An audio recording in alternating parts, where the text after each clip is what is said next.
Did you know that 500 years before democracy reached Europe, 7 African city-states created the most advanced democratic system the medieval world had ever seen?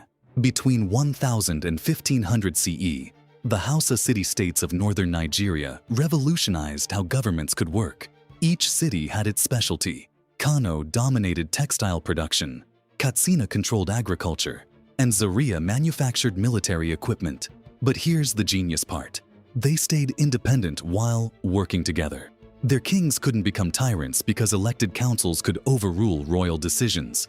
Leadership rotated between cities, preventing any single ruler from gaining too much power. They created sophisticated legal codes that blended Islamic law with traditional African justice, ensuring fairness for everyone. These cities built hospitals, schools, and roads using advanced taxation systems. They even established diplomatic immunity agreements that prevented wars between member states. This democratic confederation became so stable and successful that it influenced political development across the entire Sahel region.